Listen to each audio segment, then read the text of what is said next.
Alternative Digitalk. Real issues, real talk.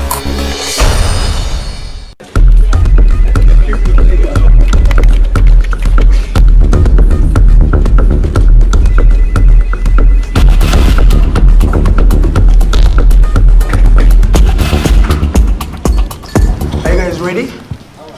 Okay, let's serve Uganda.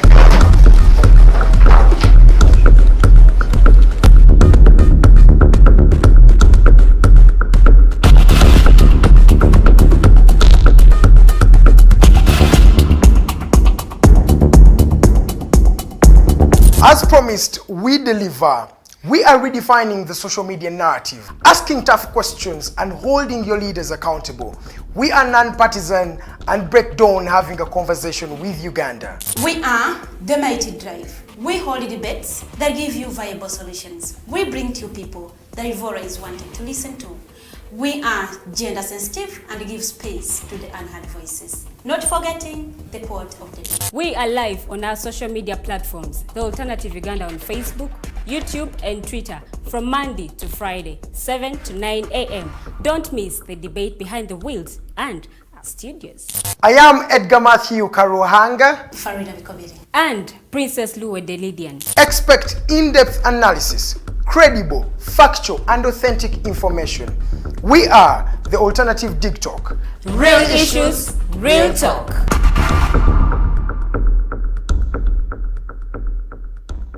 Fellow citizens, following the sequence of events, Uganda seems to be at political crossroads.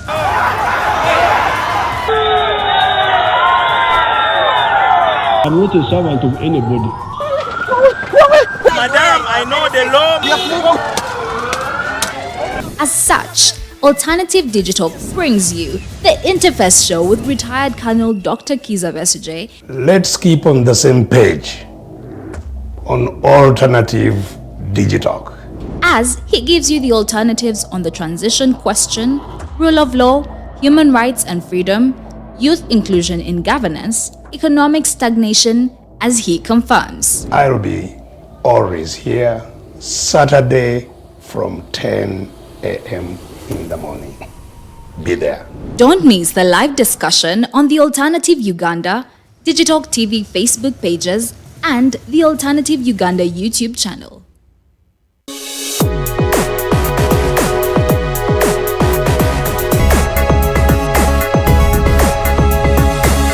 The Alternative Digitalk. Real issues, real talk.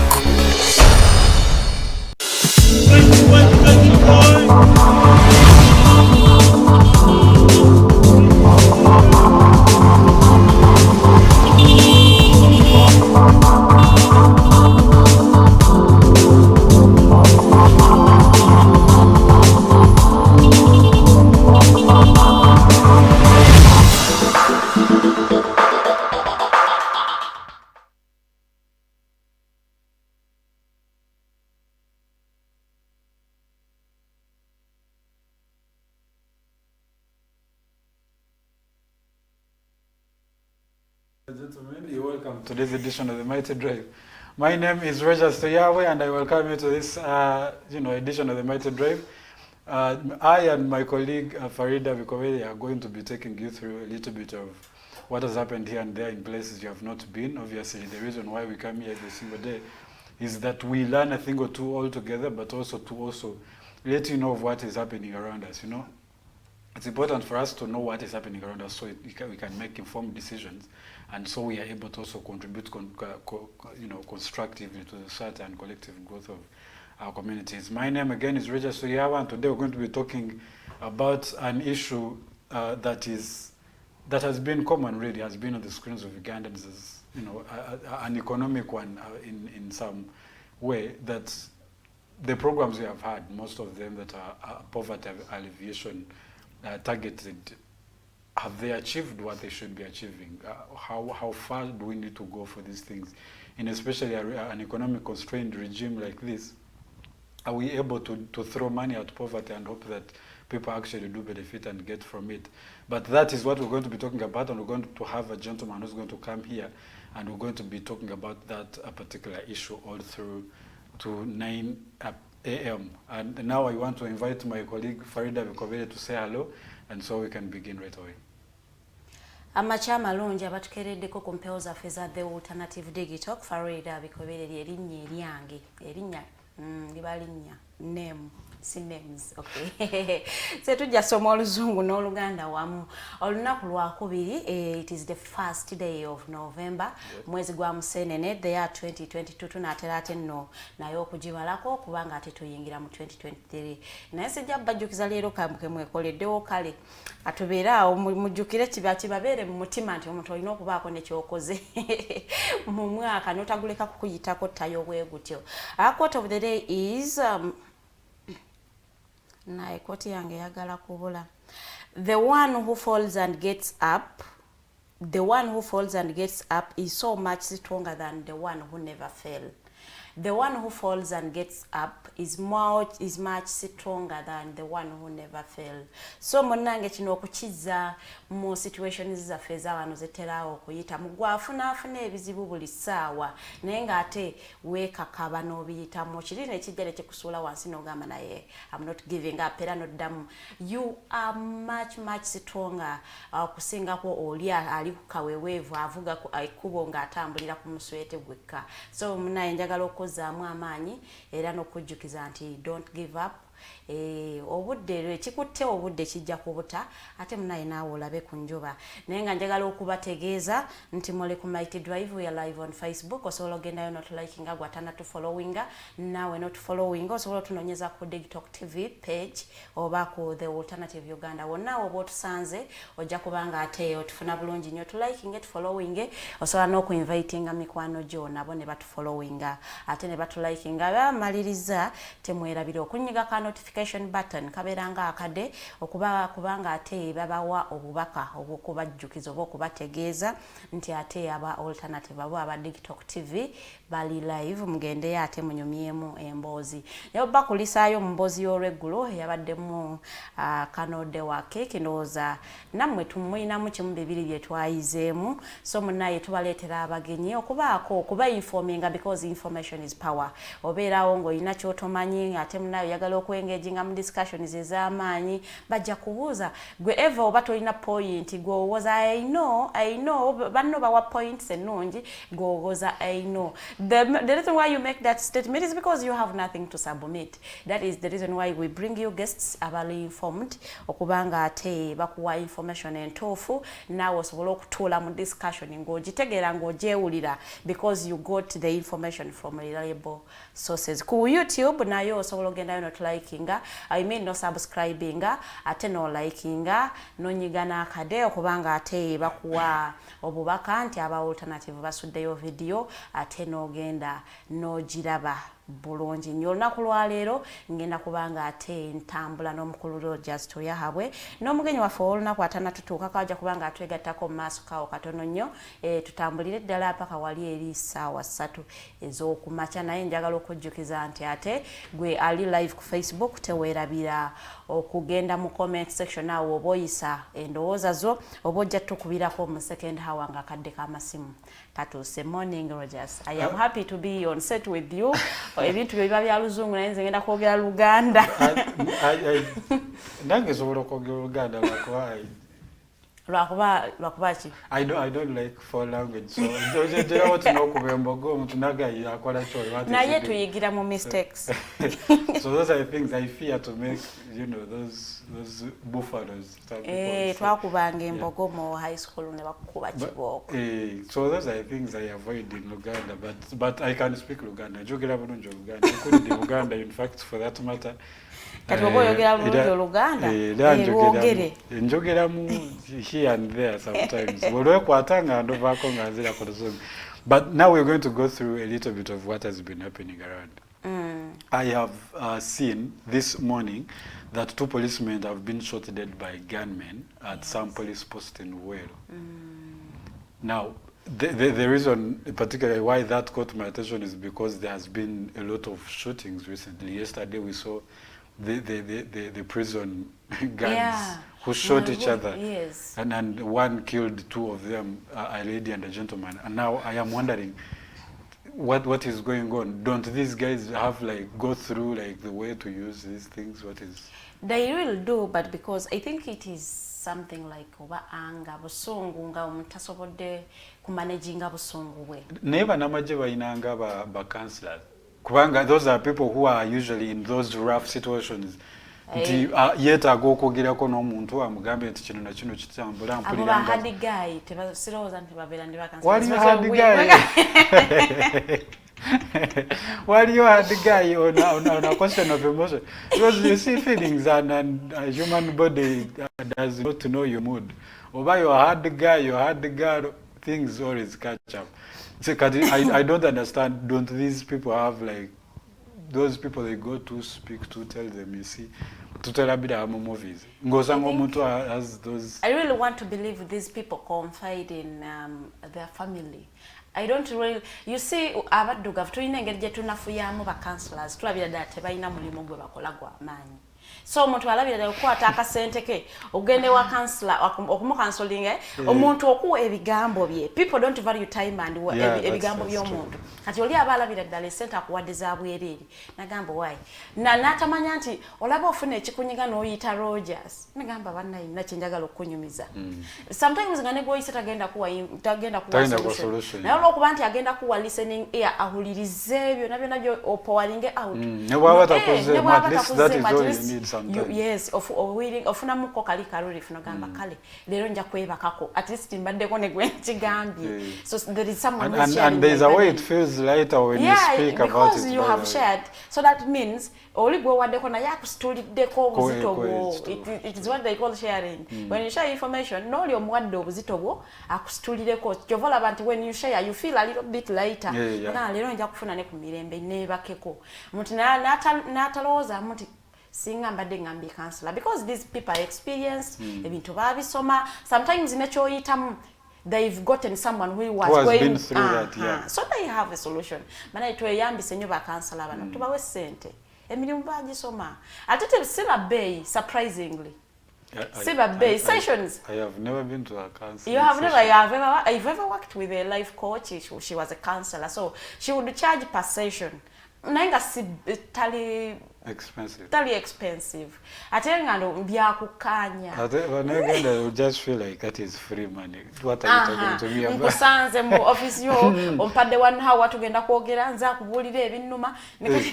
Tulenze kubulira. Kati atenze mama nje ebiku and most times they'll just tell you. So they will not give you a standard solution. That is solution. The easiest money to make, by the way, if some people are looking for his money. And you can position yourself the only problem is the market is not available for Ugandans.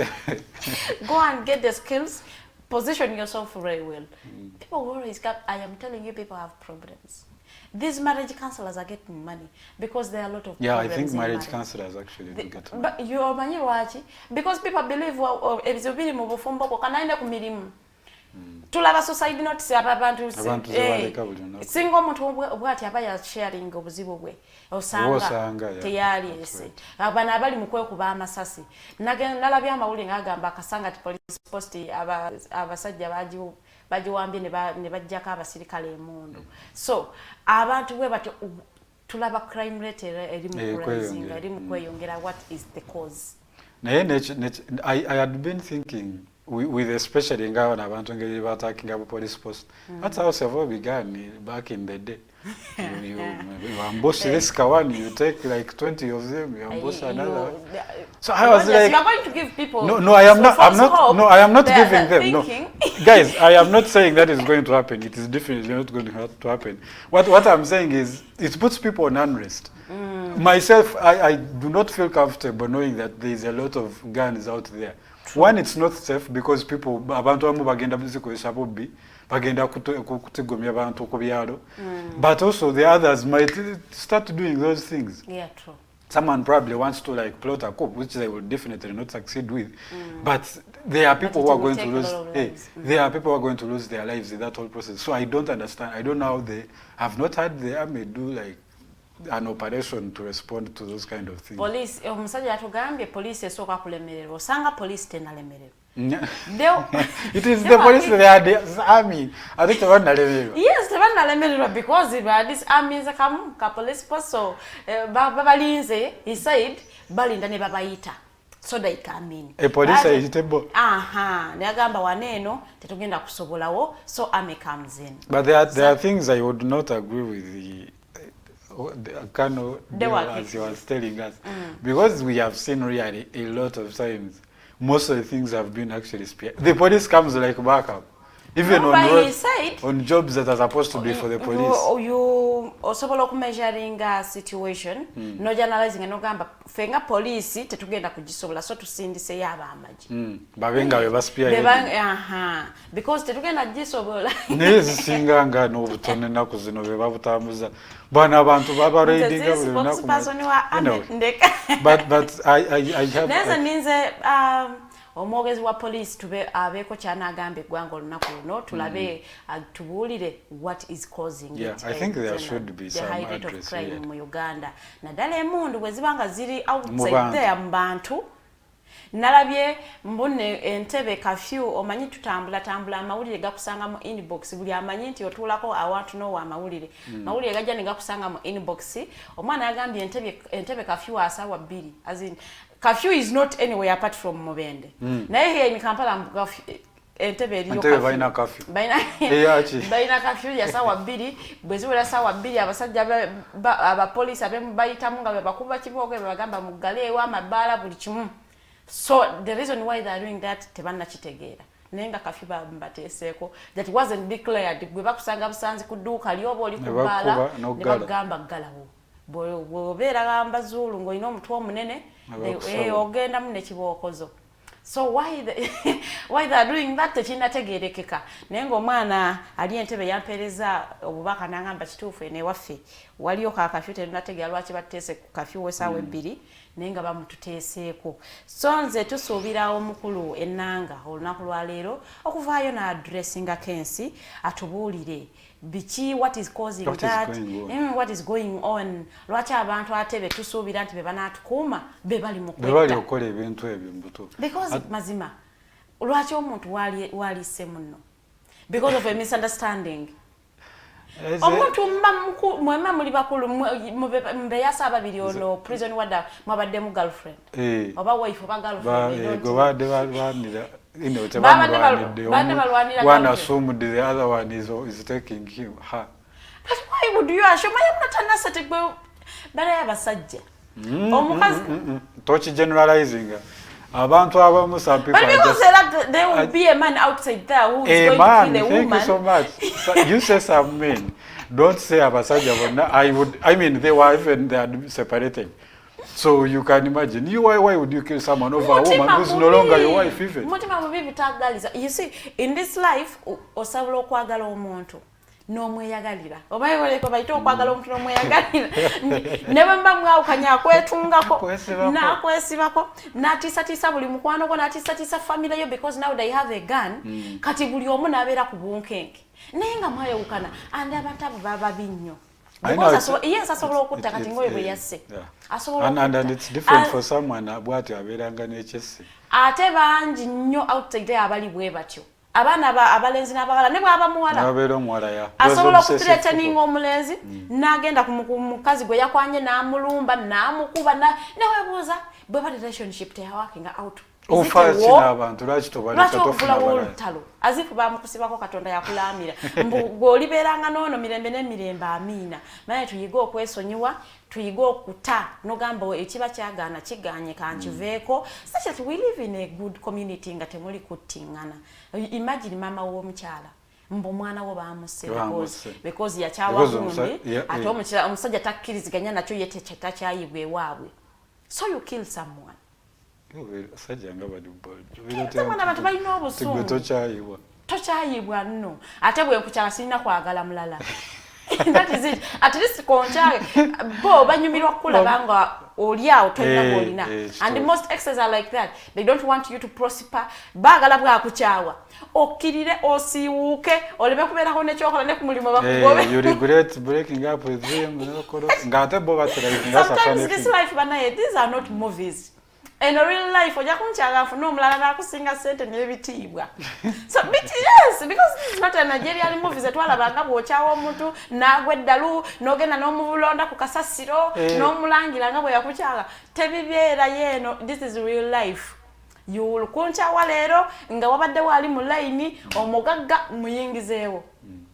And you ojja kufuna akasajja ku mutima kukomenkeriza osenze notanooli. Imagine now, innocent person eyajja okwana obukwanyi omukyala naye n'omutta. So I think apart from that, I think that's a call to individuals to understand, man. Life is not a do or die. If you have someone, be with them. If it does not work out, surprisingly, men brag and bagamba abakazi bangi. Besimanya women are too many. Why would you be killing for a relationship? Why are you killing for love? I think that's a call to individuals particularly, but also I think the police needs to address the high crime rate because it is getting alarming really. Mu bantu baabwe be batendeka bababeerenga nga babawako. They need to give them counseling, honestly. Those guys n'ataetaaga n'alowooza mbu ali bulungi kibeere abeerenga akimanyi nti asobola okwogera saawa bwe ziti counseling oba every month. Kale bakaberemu ka once in 3 months naye abo abantu beetaaga okubudaabudibwa bayita mu bugubi. Tebalina life, they don't have a life. Mbajja kuvaawo agende out akiringe ne banne, they don't. So kakati bwe mubaleka bwe mutyo zezo okweka okutta kwe tuli mu kulaba because ye alabira ddala talina kyafiirwa. Talina nnyo kyamanyi kyafiirwa. I think there should be a program for that. They should be at least the Ministry of Security and Defense gets a lot of budget allocation. So I would assume that part of what that huge budget does is make sure that the army is in good shape to protect the people and their property, which is their calling. They are called to serve. So, bajja ku street yawo ngolaba abaana balina placards tebalina nnyo kisi tebalina kyabakoze abasajja bano bajjawo obusungu. They are not okay mentally, so they beetaaga okubudaabudibwa era singa bannaye mubakolerayo ka program mubeere nga mubabudaabuda abantu boogereko nabo bategeera nti there is life beyond holding a gun. And, yeah, that's true. And guiding people here and there. Nayo uniform. There is life outside that uniform. But again, banayo obulamu gye buli.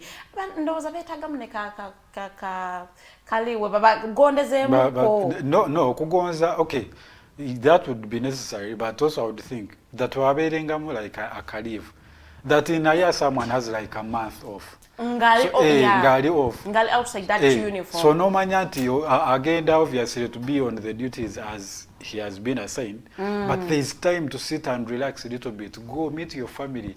Know if you have children. If you have children, attend to your children. Know how they are doing. Know how your family is doing. Because about prison, what I'm telling you, they are like prisoners. Yeah, literally also prisoners. Bava ku prison sawa nyaba yingirawo sawa mwenda.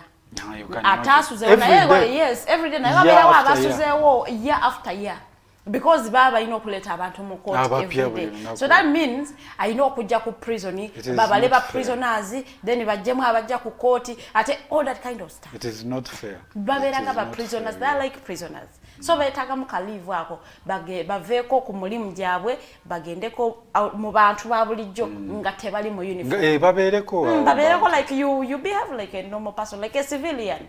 I think even if that were done, people, even the army and the police guys would be sensitive to the people themselves. Demonstrating. For the 1 month that you have an off in a year, you have been in these people, they have told you, look, this is why we do this and that thing. For this particular reason. At least maybe if you live with them, you'll understand. Time after time, people, every other person holds a different opinion from theirs, will feel like an enemy. Yeah. They were demanding for something as small as a right to probably a clean water, which is their right. Someone agenda kuveria mukube batu. So I think it's important to have that. But at least there are very many. You can at least try to classify them batch that every single month in a year there is a batch that is sitting out. Yeah. having a refresher courses. Program. It would. I think it would help a lot of them. Really help. Other than that, we are going to lose a lot of people in this kind of thing. Because they can kill you anytime. Rogers. You see, if someone can kill now,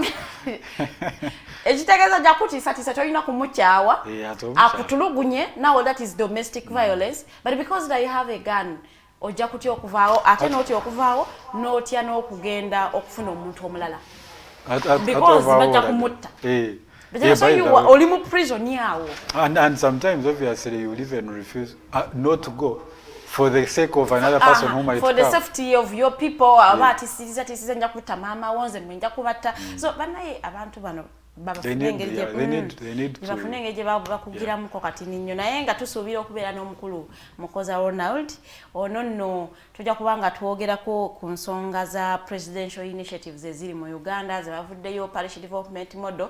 Surprisingly mbadde nve wange wabeerawo zino radio z'okubyalo nga bagamba abeewandiisa ku parish development model banaye mugende wali esente zazze mufune engeri y'okukola ki mumanye engeri y'okuzifunamu. Imagine that kind of a message. As in, abeewandisa okufuna parish development model mugende esente zazze mugende mu Kirombe. In fact abadde agamba mu Kirombe mu esente zazze mulabe engeri mutegeerye engeri gye muyinza okuzigabana ozifunamu. So I'm like, what kind of message is that? At least you would just tell people go. Naye kati n'abateewandiisa nenga abantu bewandiisa mu bintu bya parish development model. Bateekokanga bewandiisa. Impossible bagamba you must have like a circle, a group of people doing a particular thing and then you simanyi naye nze omusajja nze nawulira balanga omanyi waffe waliyo ekirediyo ky'okukyala ebizindala ebituuka ewala kati nze nawulira omusajja agamba bw'oba olina endagamuntu genda weewandiise okufuna essente eza parish development model kati saategeera oba otuuka eyo ne mwefunamu kirabika bwe mwatuuka ng'eyo nga babateeka mu group Anga babateekamu ate. Yes. Kati onteekote mu group n'omuntu omulala nga ye byagala okolabira naye njagala kolabira ate. Nati ezinaatuuka tugabane buli omu akola ekiki. Bwe obuzibu. Now the problem is oba naagira ne bagabana. Kati ano kye twali tufocusingako kufuna ssente. Bwe zinaatuuka tugabane buli omu akola ekiki. Buli omu atwala akawogoke. And they would expect people to bring back that money. Because it's supposed to be a round kind of thing. Yes. Nti ogenda ne mukozesa ne mukomyawo n'omulala n'atwala. But that would be easy under like at least a sako. Nga ndowooza bwe baali bakikola before. Nti mubeera ne sako bumubanga, for example, muli babazi, they know that this group is for carpenters. Yes. So we are trying to give them capital to make sure that they put it to another level. At least over time, until at least after a year, that carpentry should have reached a certain level, and now they give back the money. Never wabala. Maybe nebyo kugenda abantu ne batuuka buli omu n'omuweze n'agenda. Nze buli omu abantu balina ebizibu byabwe. Bwe biri because nze omusajja namuwulira alanga ngagamba oba olina endagamuntu genda weewandiise. Tebyalimu bukwakulizo simanyi olina okubanga ova mu kibiina. Kitegeeza twabatuukanga eyo ne baba groupinga okufuna enamba gye baagala. Nali manyi nti mu group 0 okugirako ne proposal kye mugenda okukola. Twagala sente zino, we are going to do ABC and I thought. Engeri y'omusajja yagamba ogenda n'endagamuntu yo. So kati simanyi.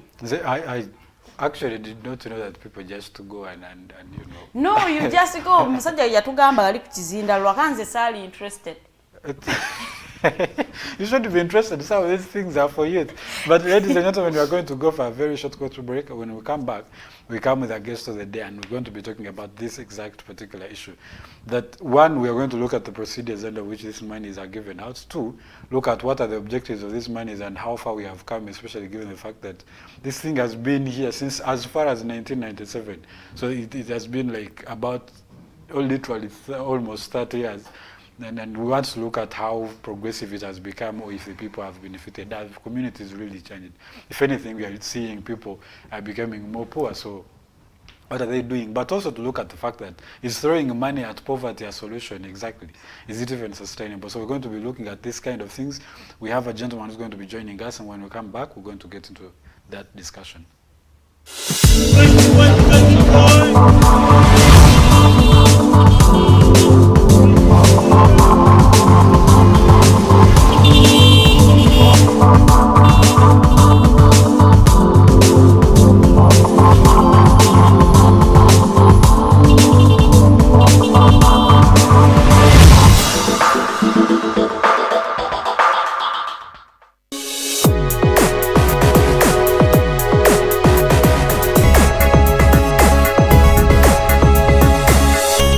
Alternative Digitalk. Real issues, real talk.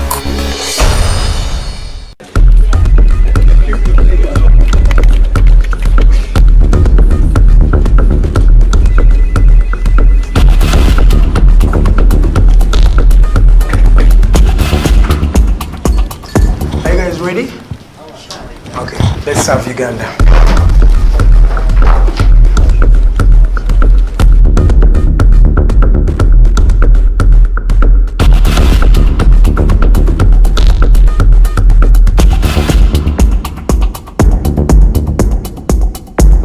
As promised, we deliver. We are redefining the social media narrative, asking tough questions and holding your leaders accountable. We are non-partisan and break down having a conversation with Uganda. We are the mighty drive. We hold debates that give you viable solutions. We bring to you people that Evora is wanting to listen to. We are gender sensitive and give space to the unheard voices. Not forgetting the quote of the day. We are live on our social media platforms, The Alternative Uganda on Facebook, YouTube and Twitter from Monday to Friday, 7 to 9 a.m. Don't miss the debate behind the wheels and our studios. I am Edgar Matthew Karuhanga. Farida Vikobiri. And Princess Luwe Delidian. Expect in-depth analysis, credible, factual and authentic information. We are the Alternative Digitalk. Real issues, real talk.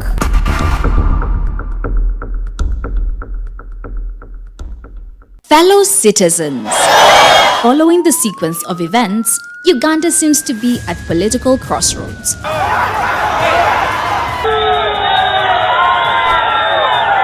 I'm not a servant of anybody. Madam, I know the law. As such, Alternative Digital brings you the Interface Show with retired Colonel Dr. Kiza Besuje. Let's keep on the same page on Alternative Digitalk, As he gives you the alternatives on the transition question, rule of law, human rights and freedom, youth inclusion in governance, economic stagnation, as he confirms. I'll be always here Saturday from 10 a.m. in the morning. Be there. Don't miss the live discussion on the Alternative Uganda, Digitalk TV Facebook pages, and the Alternative Uganda YouTube channel.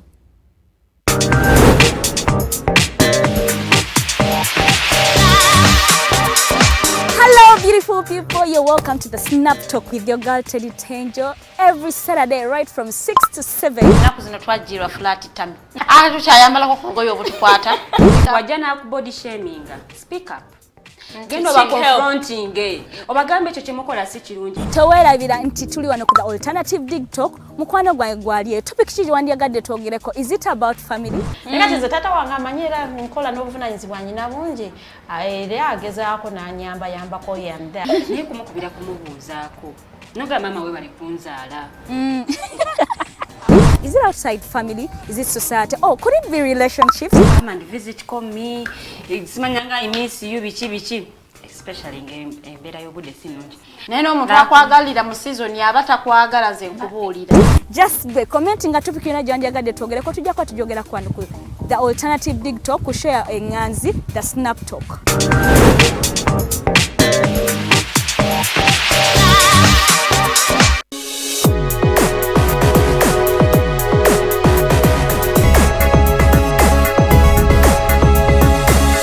The Alternative Digitalk. Real issues, real talk.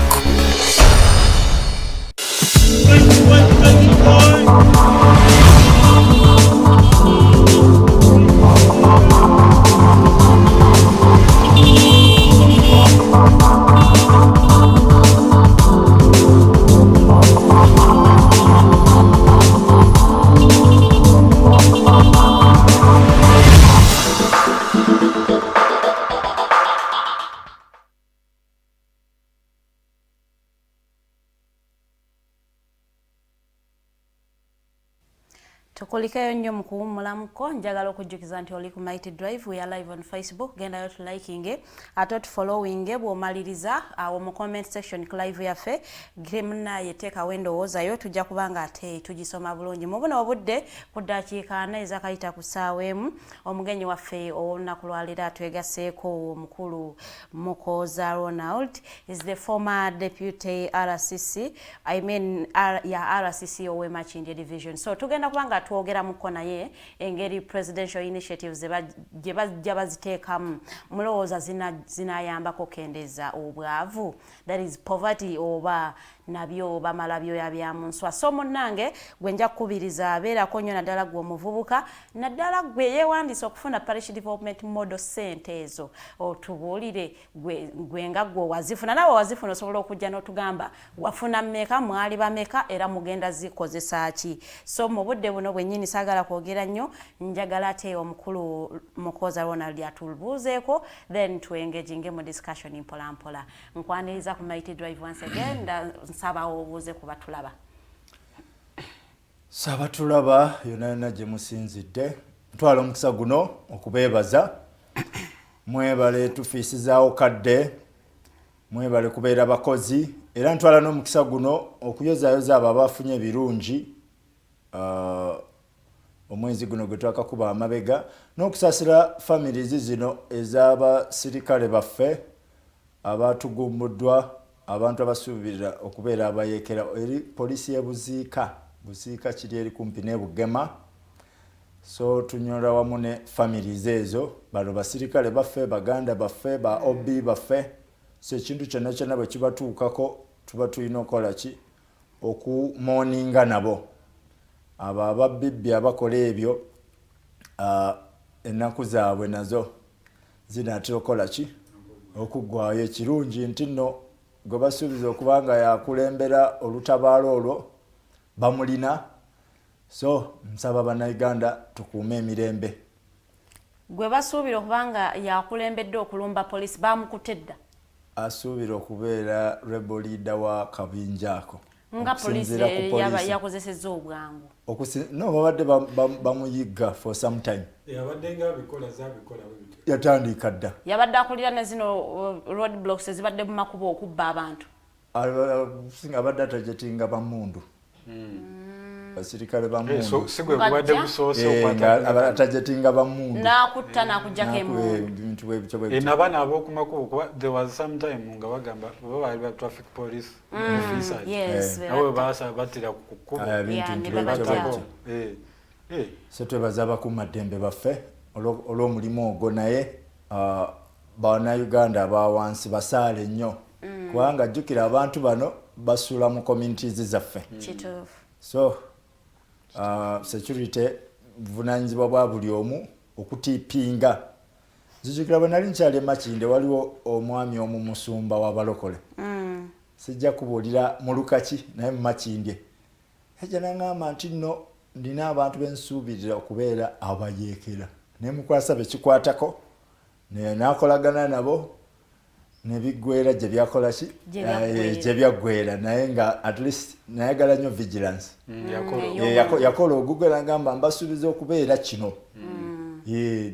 Tukikwasaganya n'abantu ne muleetera abakugu bekikwatako ne bamubuuza ebibuuzo ABCD. So twongere okubeera abasaale naddala nga tugenda mu nnaku enkulu zino excitement ebeera y'amaanyi. Kituufu. Ab'ebidduka mbakubiriza ensi tegenda kuggwaawo kubanga Christmas esembedde.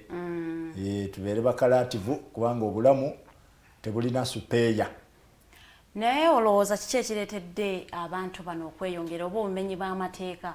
Because emabegako wali bubadde nga tebuliiwo. Ne kiki ekireetedde obumenyi bw'amateeka? Amateeka obutabeerawo. Bweyongedde bubadde nga kale gwe buli naye naye kati owulira abapoliisi wagwano gundi bamusene bamuggyako emundu. Kiki nnyo ekireetedde? What is causing this?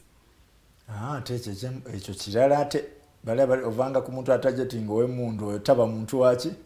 Taba muntu wa bulijjo. So basically, kyensobola ogamba nno bwe tusembeera ennaku enkulu festive season. Yes. Obumenyi bw'amateeka butera okukola kyokweyongera according to police reports. excitement simanyi lwaki abantu babeera nnyo excited then nekirala abavubuka bagadde nnyo ebyamangu abasinga okukola ebyo bavubuka bagala ekintu ekyamangu yes. sente z'amangu zakagwirawo kagwirawo kubanga abavubuka babatadde nnyo mu projects ez'enjawulo naye ebyamangu naye lwa impatience zibalemeredde ebyamangu mu bumenyi bw'amateeka kikoordinatinga kubanga kati oli ayinza okubanga avuga tugambe boda ng'afuna sente z'obwa boda naye ng'alaba nga alina ambitions ezisingako ezaki ajja kulaba muvubuka munne avuga prado n'agamba gyagale mu kaseera katono so si ekyo kyokka n'emirimu emirala companies and what ba CEOs abamu bacomplaininga youth of these days are over ambitious yakatandika okola naye ayagala kufuna kino nakiri naye mwatugamba nga tubeere ambitions mu bulamu naye ate over ngambye over. I would think ambitions would not be a problem. The thing is, either we are not guided, or even with the ambitions that we have, we feel like there's not much to facilitate achievement of those ambitions. So people want to start cutting shortcuts and getting there. Maybe mentorship. People should be mentored and coached. At least to understand how far you should be ambitious and what should you do for your ambitions to not go overboard in game. That good things take hard work, ABCD. Okay? So if one, Chendaba, why am I saying so? We have engaged with very many youth. Never kubulira bye balowooza n'okwata ku mutwe. Myaka ebiri njagala kubanga very whatever. It's good to dream big. I'm not saying it's it's good to dream big. Naye at times olabira ddala ng'oyitalina kimutuusaayo mu bwangu n'asala shortcut. Ensonga lwaki obufere bweyongedde be basinga okukwatira mu bufere si basajja bakadde si bakazi bakadde. Naye in most cases bavubuka bwe bababuuza ze nsonga ze bawa. Tewali mirimu nekirala nti unemployment rate abamu emirimu babeera najjo no nkiyandolinze in two ways. Waliwo babeera najjo nga bali so impatient, they want to achieve very many things in the shortest time possible. Nobeera n'abatalina naye that is not the best way to live. Tolina ate n'omenya amateeka bw'onomenya amateeka bajja kukwata. Ate nga tosobola nakwejjayo. Kati bw'oba walemereddwa okusasula ennyumba katugambe ya mitwalo 15 bakubanja myezi 4. Kati osobola ofuna bayiro zikulemye. Naye kati kankubuzeeko nga gwabaddeko mu government, local government at least. Bwe mubeera mulaba ebintu nga bino nga bituukawo, you would know, okay, yes, people are probably over-ambitious and going to crimes is not a solution, it cannot solve anything. But muteekateekawo mutya okulaba nga people are getting out of these things. That even those without hopes, something is being done, that they can have some hope to get something at the end of the day. Kubanga bwakeera kumacha n'abanga talina kyasuubira.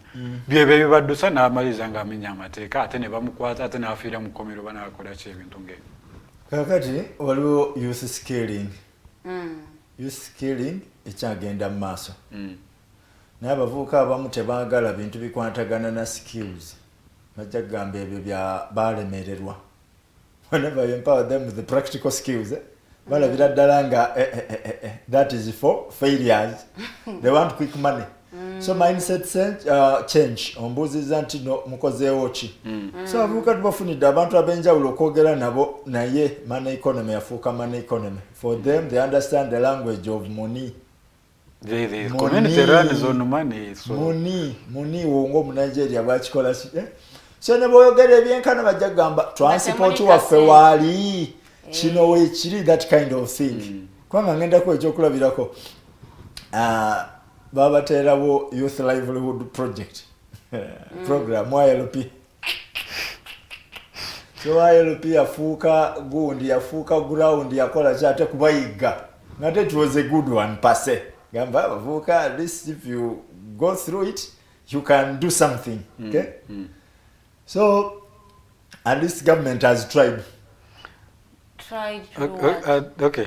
Now Good thing you have actually brought that to the discussion. Our discussion today is we want to understand these initiatives for poverty alleviation. The president has said time and again, we need to get to the, that economy where we at least in the middle class, middle income, yes, in the middle income. And he has done that since literally the 1990s, yes. And over time, for over 20 years now, the economy is even worse than it was. Not worse. It is worse. Worse, so no. I want to understand, Mr., that how would you measure the success of these programs? First and foremost, I want to categorically state that the economy is doing better than when the NRM government found it. Because, as you may recall, miaka jensambu, Idi Amin Dada, Chijambia, inflation reached 3 digits. We are at 2 so far, almost to 3. 10.1.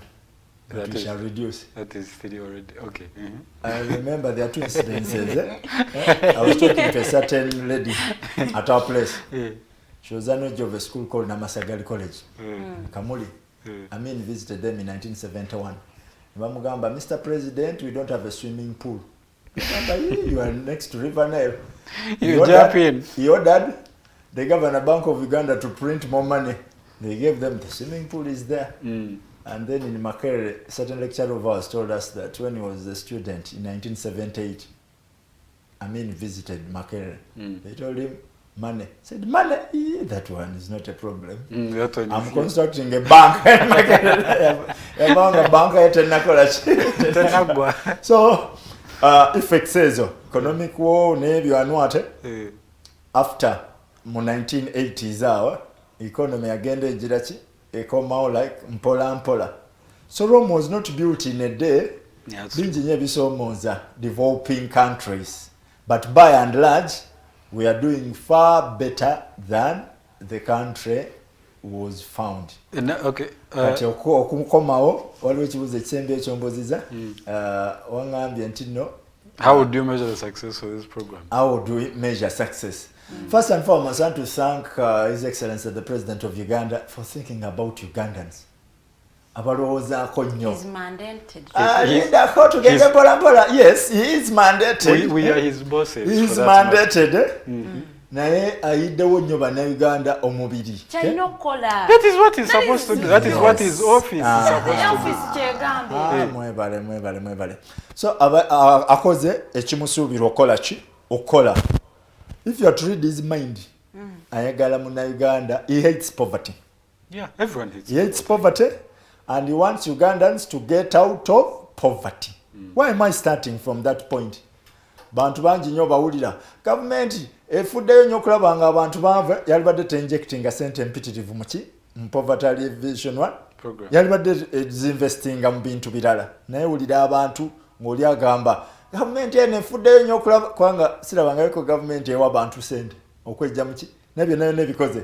Exactly. Newa abantu endokwa.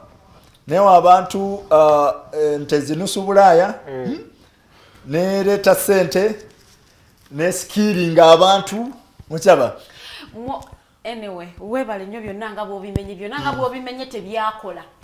Tujja kulaba lwaki tebikoze. Tujja kulaba yayavuwaza abantu ne mubagamba bave ku local breeds bagule nusu Bulaaya gye batasobola kulabirira batasobola kujjanjaba ne balema ate nga nezaabwe mwazi kati ez'okugula nga tetunagendayo mu kugula anjagala atulaba yenna atunulire ebintu bino. So omuntu bw'ava eri n'agamba nti no nkuwadde ente nusu Bulaaya gyesobola kulabirira oba lindako bw'agamba nno nkuwadde ente nusu Bulaaya kubanga waliwo arguments zaali nyingi nga waliwo ba economists abagamba aba criticizing a government ne bagamba whenever I give people money is a finished product. People are going to spend money. Mukozese ebintu bwebityo ensonga lali nagambye no government egezezaako good initiatives zonna naye kirabika ku endi ya show tujja kulaba lwaki tekigize eki kirabika mmwe ne munnayuganda tulabayo. I'm most interested in that. Na tujja kutuukayo. How do we measure the performance. First and foremost, government efaayo nnyo okulaba nti no beneficiary kimutuukako. Nze ndaba nga kiri critical bwe mba nsazeewo okuleeta initiative nga y'abavubuka nga mwanyinaze bikobere ali among the bavubuka abawala ekintu ne kimutuukako n'akidibaga ekyo kiba kirala. So bwe kiba kimutuuseeko n'atakikozesa bulungi, that is a different one story. To some extent, although sorry to cut you short a little bit, here is a problem. Ogambe nti but they make sure that to manage to kakuba beneficiaries. Yes. To some extent I would agree. To another extent I would also not agree. Because we have seen a lot of money, actually I think 60% of most of these monies are mostly ate by corrupt runners of these schemes. 60% too much, my you would now look at the people. 60% is too much. It's too much because let me tell you. Out of 17. Out of 17. Out of 7. It's even more than 60. So that is a different argument. That's as it to say you for past development model. Junior Minister wa Finance Amos Lugolobi yava nanyonyera n'agamba nti no olw'ebigenda maaso top up mugira mugisuubira okyaba so kuziba zituuseeyo tosobola kibala nti no 60% wewaligambidde nti no either percentage ntono weewano nga baweereza 10 then abantu abakyamu ne balizeekomya then bano abatuufu ne bafuna 2 oba 4. Maybe that's what I'll say. From the Ministry of Finance, what Jakuvaya together the 17 million they're supposed to go to every parish. But from the ministry to the district to the sub-county to the parish to the village to in this process, out of 17, the bagenda to sayonga bukado. Kati mwebale. In that case, who do we blame? No, kati of recent, it has ever been there. Although percentage of 60 is too much. The percentage has been some but we agree that the percentage has problem. Been slim. No, we cannot rule it out that you see we're not dealing with angels. Government is not a government of angels. What has been the percentage? We have different backgrounds. Okay? So I'm not certain of the exact what because I don't want to start imagining it. But as far as I know, it is minimum. No, you can it can't be 60. So if I'm to estimate, it could be maybe 5%, 5 to 10%. Yes. You even know that is not true. No, I'm telling you, I know where the problem is. Okay? The problem, katuwa baweereza ngao. Now before I got the problem, the minister, I mean the Secretary of Treasury, yes, Ramadan Gobi, the celebrated economist, once my lecturer at the business school of Makerere. So Gobi, by that's what Gobi used to tell us when we used to learn as so katimulaba atandise okubiteeka mu gundi. If the problem is that, we are going to make sure that buli parish yafunye sente kitegerekeka ne sente ezakoze ki ezagenzeko. Ngenda kubawo ekyokulabirako. Bwe nali wane Makindye try tukolagana ne banks nga zirina tubuulirako microfinance support center yali ziraki eziweereza ng'etegeezaako nti no tuweereza. Now this was the problem. Nga bwe zituukako ffe nga tusirika tubanga abatamanyi ne bano ne balowooza nti no tukola ki temumanyi nga wootegeera weewano nga bazze okukola ki okuzipiikinga nti no babuuza nti mwategedde mutya. So ebintu ebikwatagana ne sente ze baweereza ku akawunti kiyambyeko nnyo okulaba nti no kikendeezaako ki kikendeezaako okukyamuka olw'essente. So government ne kijijjako omusango bwe beeroozezza ku muntu nti nalina okuva mu bwavu nereeta initiative ne fundinga initiative eyo. Ekikulu ennyo kirikola ki kufundinga initiative n'okufaayo nti no beneficiary sente zikola ki zimutuukako. Challenges we zibeeredde weewo nti abantu abamu babadde balina information entuufu ne batagisharinga nali ekayunga mu meeting emu engamba mutubuulireko biki ebigenda mu maaso omusajja omu n'awanika omukono n'agamba nti no program y'emyoga waliwo abagagga because myoga is for poor people okay? N'agamba waliwo abagagga engamba senga otuyamba n'otubuulirako ku bagagga abantu we start from there so abantu bagamba balina kye bamanyi naye they don't want to reveal so that is also another challenge and government cannot work on assumptions kubanga bayinza okujja ne bakwata ne bagamba mpalana za ku kyalo nga there is no evidence and what so abantu abamu bajja ne bacomplaininga abagagga gye bali simanyi abagize nekuza nabbanja wano ogamba waliwo abatali mu kategori eyo bengamba mubatubuulire naye teri yakola ki nga teri ayinza kola ki kuvaayo kati n'ekirala bannayuganda baagala nnyo enguzi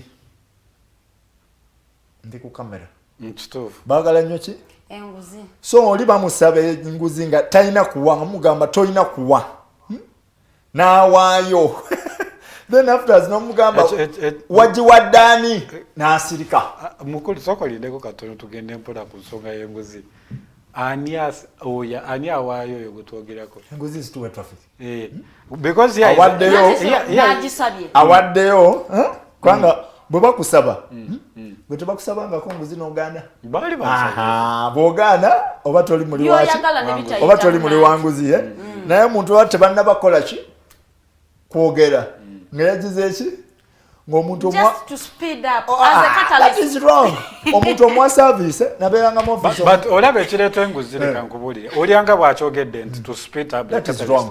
Listen you know what causes that it is because of institutions that do not work that literally have been engineered in a way that for me to get ahead, to get what I am supposed to get in time, I must have to go around. If the systems were straight, abantu bikola basanda okukola maybe people would not have to give naye bwoba nekyoyagala fayiro yagituuza onagamba ajja kumanya kyenjagala n'atagikolako gwe kenyini ne weesootinga people are just used to that mu bwongo bwabwe nti no ninokola ki nti ninokola ki ne bwe kiba kyangu agamba naye is it true nga kyanguye can you imagine yamanyira bumanyi nti no kintu tekirina kola ki kwangwendewe so kati omuntu alina kukyejjamu nti no serve alina okufuna service ng'akoze eki agenzeeyo in case bw'aba tagize eki naye people don't want report search omanyi oba reportingira complaints ezaali zijja ozimanyi ezo ezaali zijja ki kubanga manyi tojja mubuuza no why did you pay in the first place okiraba so kati the thing is two-way traffic okay? So if you are holding a government office buno buweereza oli accountable to the people you are serving. You are not a god on earth.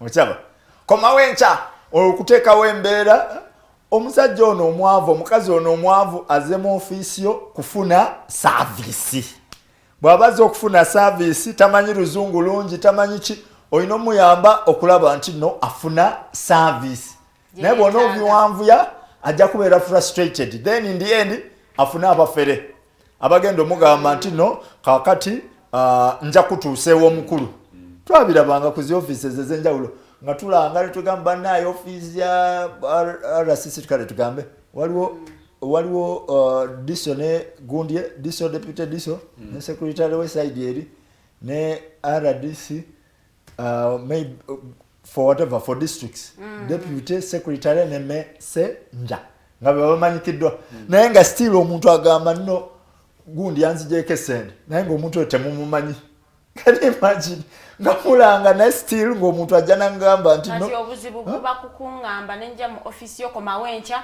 nencha nenzija kati omufere bwatyo bwetegereza ekizibu kiva munda muli kankubuulirako kino abantu baagala nnyo ebintu okwanguwa nze ngenda kuwa ekyokulabirako ekiri practical omuntu aba ayagala ekintu kikutukirewo mangu yet in most cases nga omugamba no to following a process agamba omukulu kyategeeza kyekino waliwo ebintu ebiri tricky like land matters for like Kampala obufere buli wane Kampala tobulabangako so bw'obupapira nga waliwo mediations obeeramu naye nga buli side yona yona mfere nga tebyetaaga kola ki naye nga side emu eyagala kikutuke mangu then in the end olabe ekintu ebyo mulaba ku TV ng'omufere n'omufere beeguddeko naye ng'ebintu tebikutuka nga byetaaga a lot of consultations nga byetaaga legal implications ebintu ebifaanana bwe bityo ngenda bawo ekyokulabirako waliwo keesi emu waliwo kanisa emu eri awo ku Salama Road omusumba yakonavinga ne family ne batunda ettaka lya church family yani iye family yawa ettaka yawa church ettaka nga literally family yali ewadde church ettaka nga tekyavunanyizibwa kati eyawa church ettaka bwe yafa family neyagala okola ki okulaiminga ng'olaba isani regionality ng'olaba tekikola ki tekiriyo nabulunno bakikola ki so ne bibeeraawo ndigamba naye ensonga zino ziri gundi naye nga pressure togirabangako ate sisi kirabika walidde ndowooza olaba kugamba waliwo ebintu ebimu nga tebyetaaga kola ki kupapira nga byetaaga time naye side emu eyinza okusitula gundi force n'olabira ddala nga maybe weekubidde naye nga it needs time so people don't want such bw'aba aleese ensonga ye ayagala akole ekisoboka gweoba akusuula mu buzibu provided ensonga yagikoze eki egguse so omuntu agaba n'asaba nze waliwo abantu abamu abaŋŋambako nti nomuvubuka gwojja kufa bwavu. Can you imagine someone tell you that naye ng'akuzaala mu myaka someone telling you akuzaala mu myaka tolaba yamanya embeera ye gy'abaddemu n'agamba muvubuka gwe ojja kufa bwavu. Can you imagine? So abatulaba mbegayiridde temugamba bakungu ba gavumenti bigambo bifaanana bwe bityo ojja gamba oli ng'alina gwavuganya naye yaguze epuloti e Kampala tugambe agamba kidiru kiri wano kize ndi kuki so omuntu waba takulembeza buweereza office za gavumenti ziri tricky nnyo kubanga ziri so tempting. Omuntu waba talina Katonda omuntu waba talina mutima guweereza mu bantu kiri so challenging nga bwenkomeza so challenging kubanga otuula wali olinajja n'agamba kamuleetere kino kino kifuna kiralu that kind of thing kati gwe you are corrupting the government what office and in most cases batunulira wano omuntu agikoze eki arisivinze so aganye bayinza omujwetekako ebigambo n'owulira entalo ezitagira ki ne bakulwana n'akalimo ezitalabika kiba kirungi okusigaza credibility kiba kirungi okusigaza credibility ne bakwogerera bino ne bakwogerera biri naye nga for example ezimusijja ziwa kubanga ziri mu Kampala muno naye kiba kirungi okusigaza credibility okusinga okola ki okusinga then you know and it looks funny so okuddayo ku kibuuzo kiri measuring performance so once government this buses money nezituuka ku muntu wa wansi ebe scorinze kati omuntu ono wa wansi eba scorinze because the intention of the money is to make sure that people's life will change, not that they just receive money. And it should be the work of the government to make sure that the money they have sent have actually made an impact. True. Not that it has sent money. True. So once money is sent, nezituka, that is the first credit. Okay? Yeah, for now. So the president of Uganda, in his heart of hearts, abuze ekintu eva kimu. People's lives changing. That should be the grand question. And what is that? Are people's lives changing? Lwaki nkyogera kino? Bingi nnyo ebiwuliddwa mu bannayuganda nga bagira boogera bino boogera biri. So to answer that question, whenever measures are put in place, ng'ate abantu bakuba ki enduulu. These people are against you. I don't know. Muli bannamawulire, I think mwali mubiwuliddeko ebyo. President, these people are against what? Yeah. When I listen to wano, bampitako wanumpu. It's not news. Banavuka wanumpu, that kind of thing. If it's a government program, all of us are Ugandans. Yes. Nupu is a philosophy. Olianza okubeera wa Nupu leero enkya n'akola ki? N'egatta ku NRM. Omuntu ayinza okubeera NRM leero n'asala eddiiro n'agatta ku ki? Ku Nupu. Ngendako ekyokulabirako MP wa Makindye East was a youth winger of NRM. Ne mu records akyakola ki? Akyalimu naye yasala eddiiro ku last what? So someone can cross. Ne maama we vice chairperson wa Makindye NRM.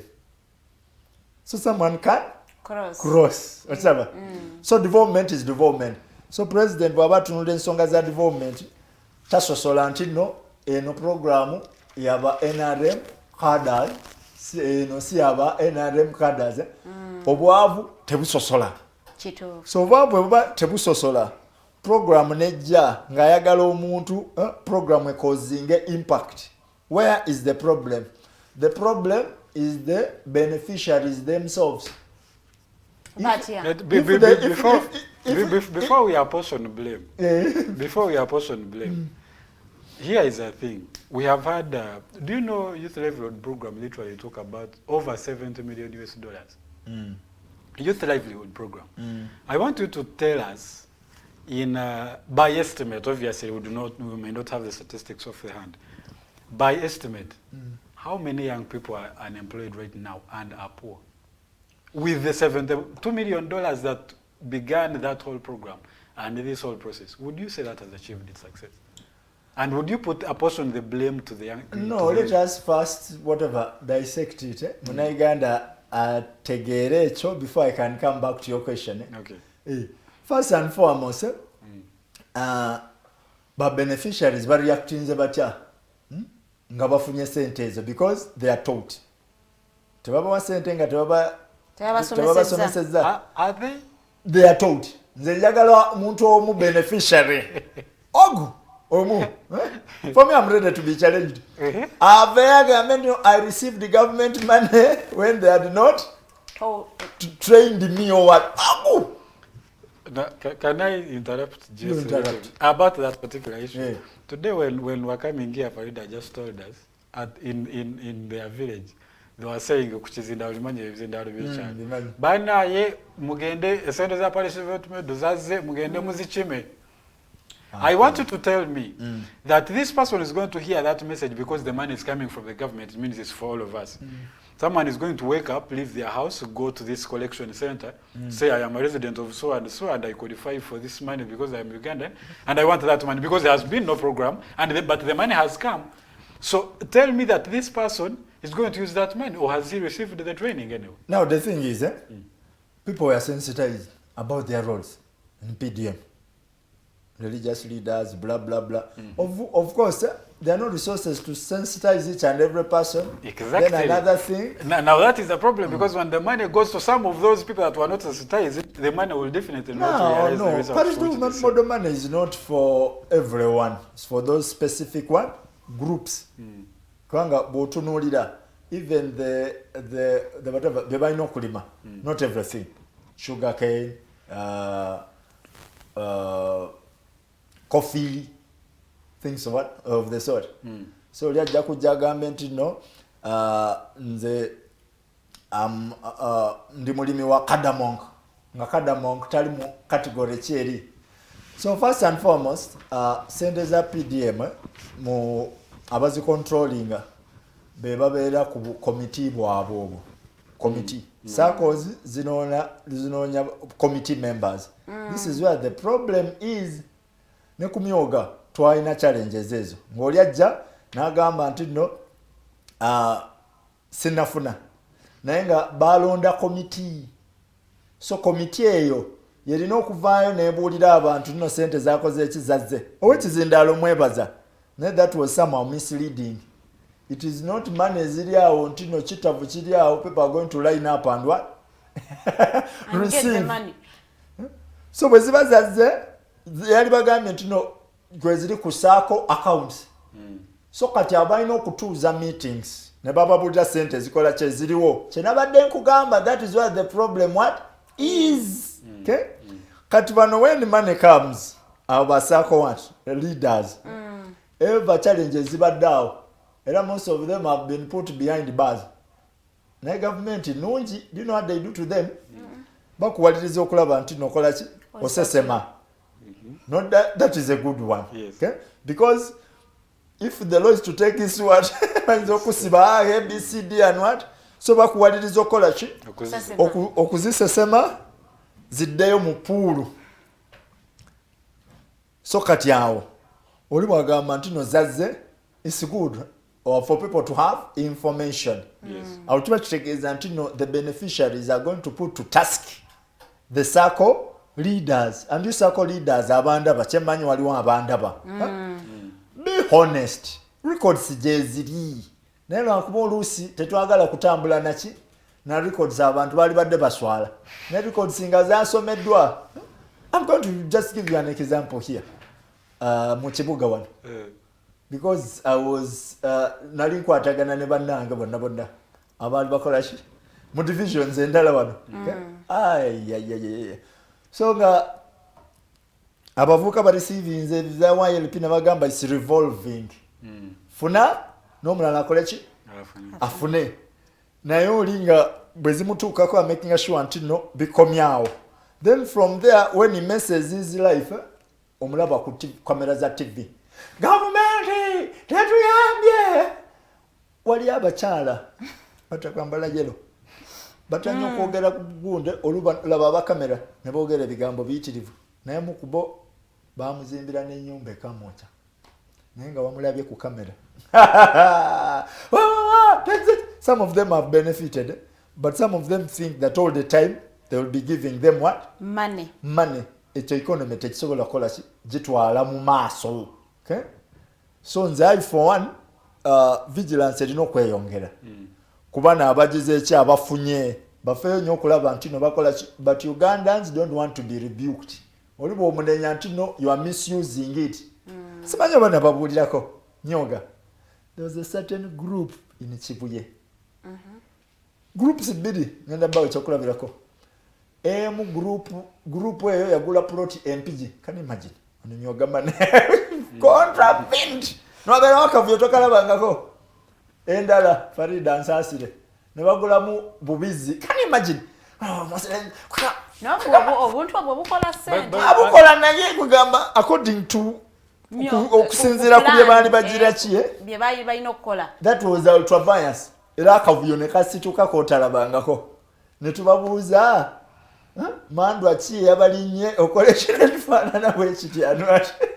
So in the end abakulembera abamu ne badduka that kind of ne baddamu kubafefeta that kind of thing. Nga abantu babateekateeka buki bulungi awo kitegeeza bate babateekateeka na excitement ndiko excitement. Okay?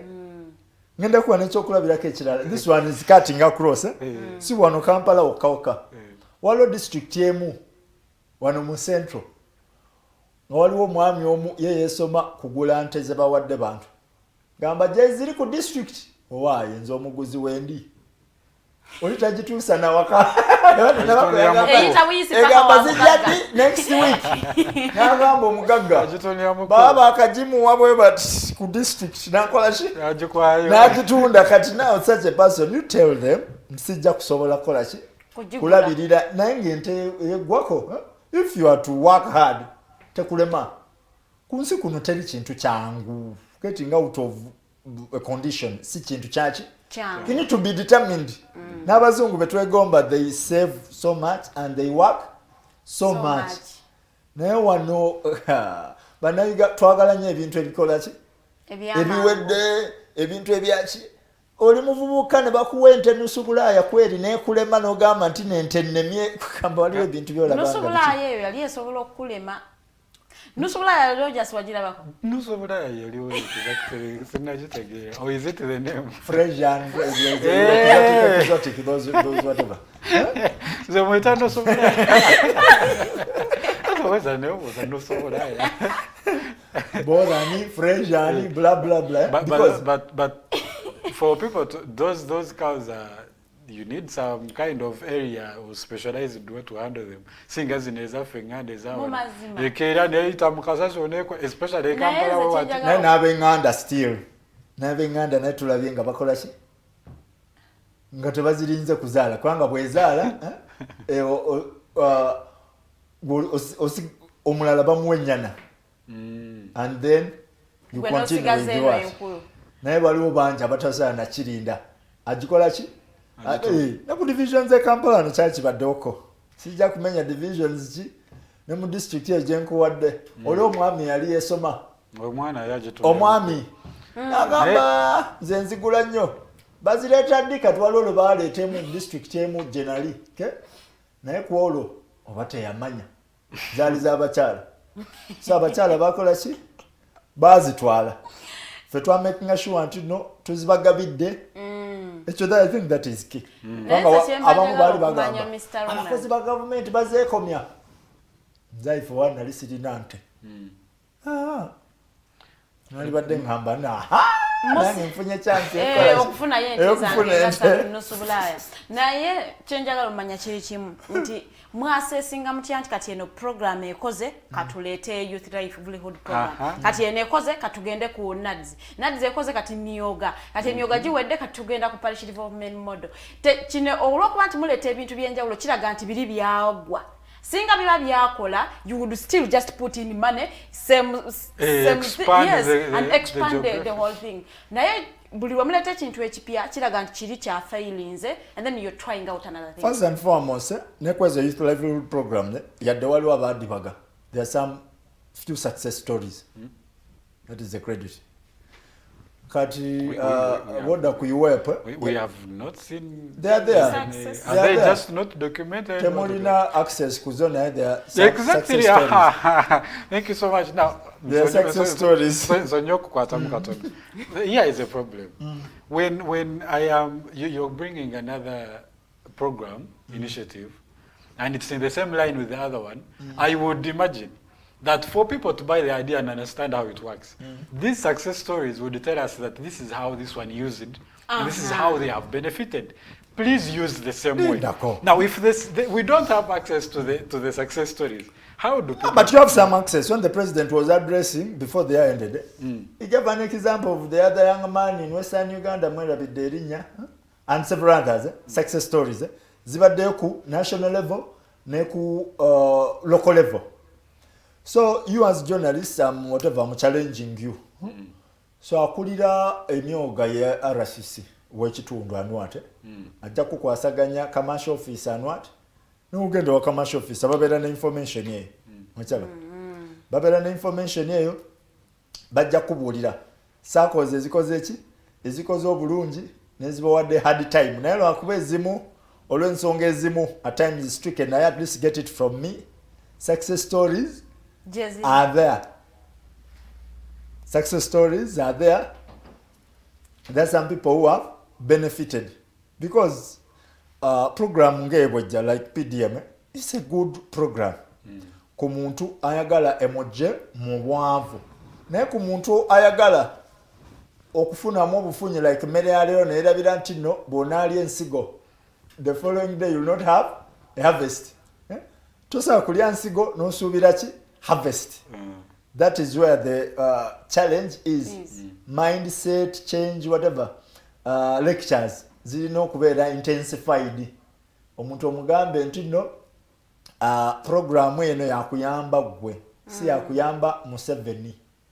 Naye egenda kuyamba ani gwe omuntu owaki owawansi.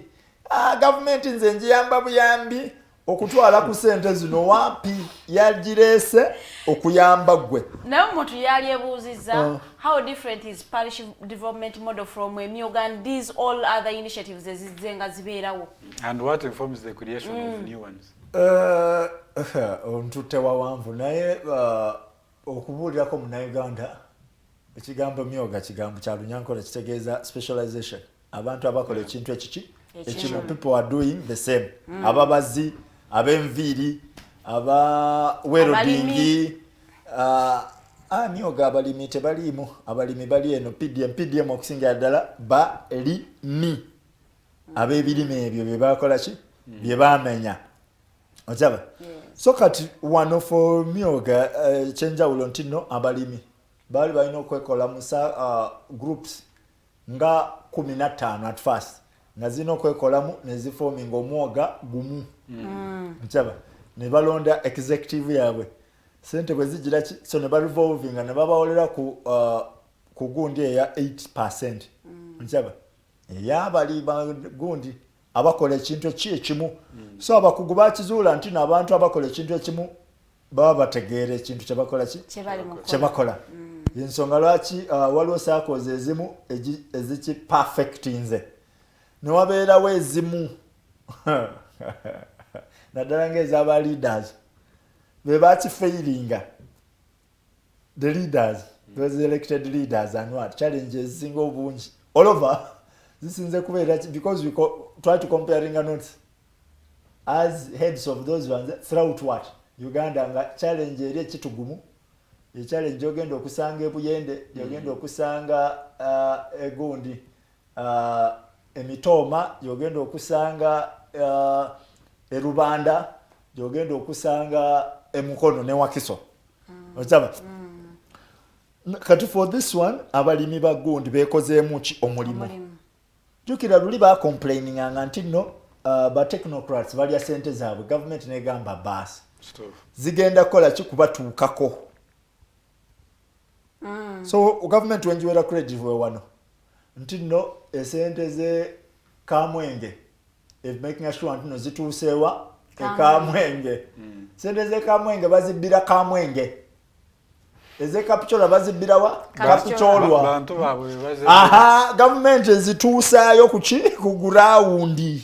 So bwezituuka ne bino PDM ensonga lwaki wabadde owulira nti no Kawa district si mukozi wa central government kale ka central government yemuweereza naye aliwa ku district kiba kitegeeza zituuse ku district nazikola nazidibagiraawo ani abuvunanyizibwa okufollowinga up singa ziba zituusaawo anti ensonga lwaki gundira abantu ab'enjawulo twebali baradisiz webali then corruption whatever kituukawo ng'abantu abo webali naye sente nezituuka era nezibula yensonga lwaki olaba bakwata enkya neggulu bakutte bangi kasa bazibuzanga bakola ki babakwata bakutte bangi abakawa abamu some of them are on the run community development officers they are on the run kiba kiraga nti no there is follow up kwanga follow up senga yali teriiwo tebanditegedde nti no zibbiddwa so okutegeera nti no zibbiddwa be bantu okudduka n'abantu okola ki okubakwata n'okubajjukiza nti no bannaye this is not your money, it's money for the poor people. Poor people must get out of poverty.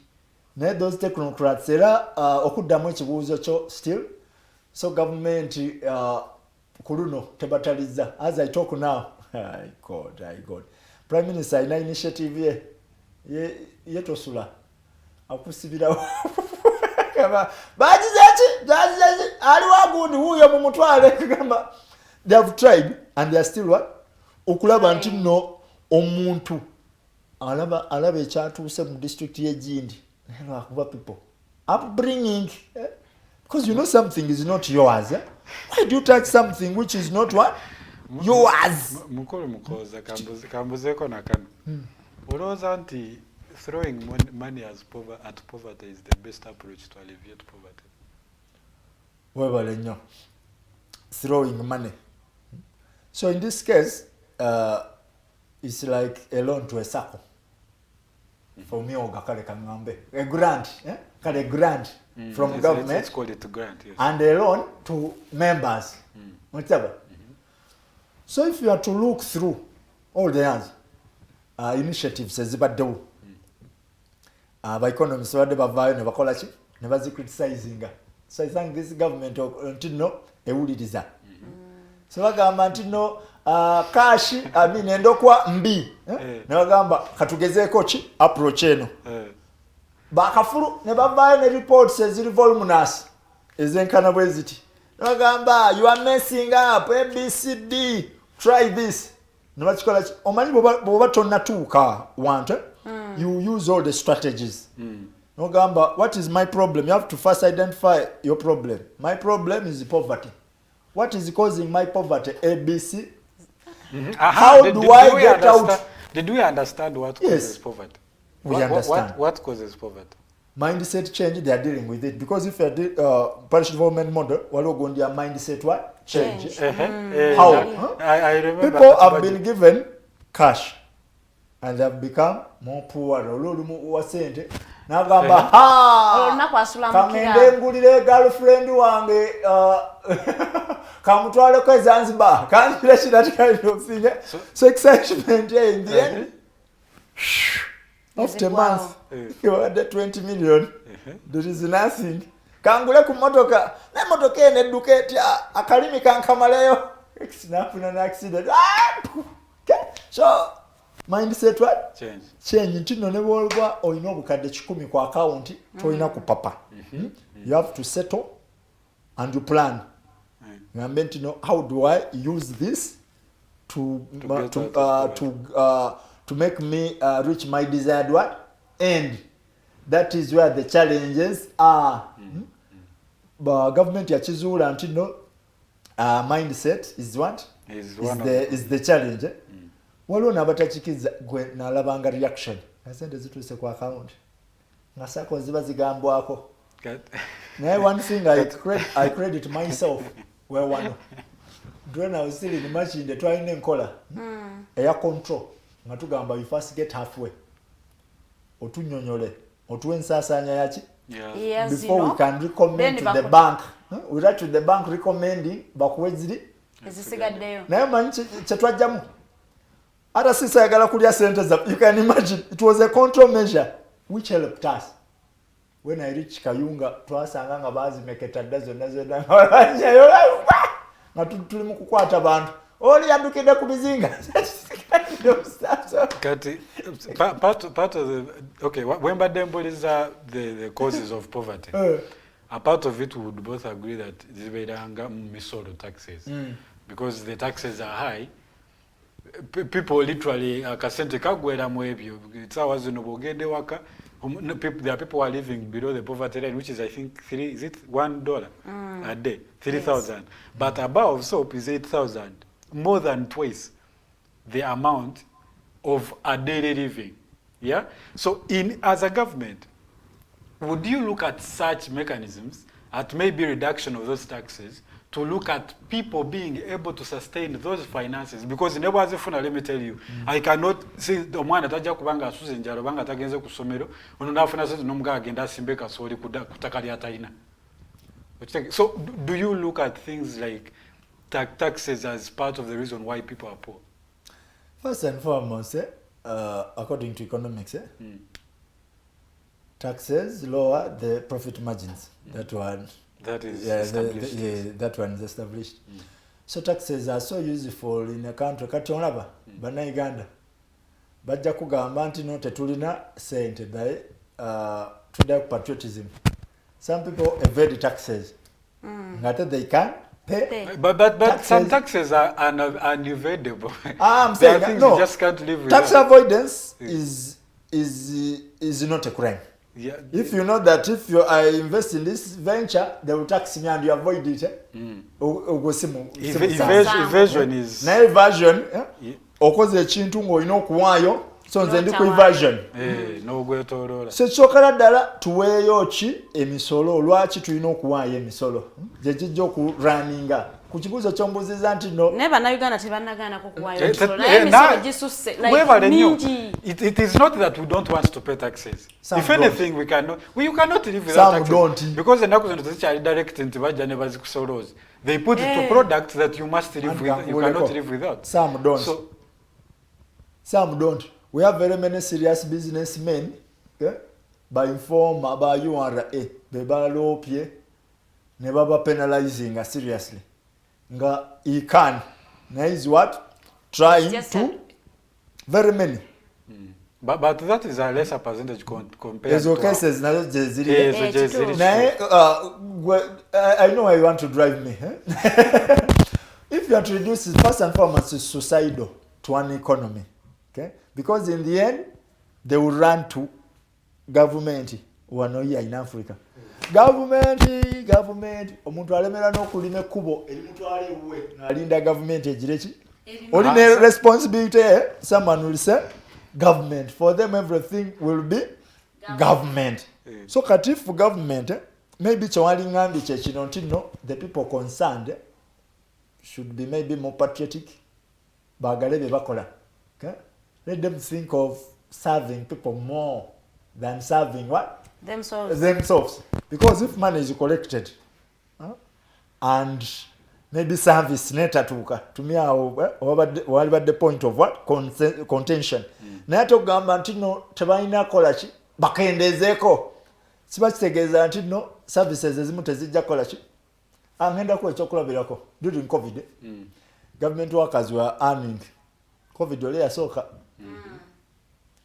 they were earning sente zaabwe full senga bali babagambye continue because of covid no, not what mugenda zifuna after 3 months wali ulidde ndulu. Okay? Ngate ne waliwo nabo ba government officials abakuba government, they are known. Someone works for government there is too much anti.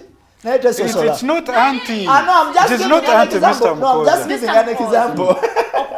It does not exactly. Yes, I'm just giving an example. Nga no one tulabanga yoko technocrat abana gamba we thank government of Uganda for standing with us kwanga embeera yali nzibu. Okay? Emisolo ngejimu tejiyingira because people were not moving kozeko betrayers orders ezimu bali bazikola da a long time. Se misolo jai tejikola tejiyingira bulungi naye nga services zituuka ku bantu. Government negulira n'abantu emmere abasobola okufuna ku mmere naye most of the people one whatever mu Kampala ne Wakiso some parts most of the people got food muchaba yes so kati nze I don't agree with ekyokusala ki emisolo la implications ezichi implications je kigwereyo nsaba kubozeeko mukulu mukoza ku nsonga yemu so tuganye okusala emisolo gisigaddeyo gijo gyewanise. People do not have the capacity to pay taxes now. The other time, because the tax regime is kind of low, abantu can afford to make profits, never sasura. Kati emisolo giwanise, people are not making profits, it means they will not pay anyway.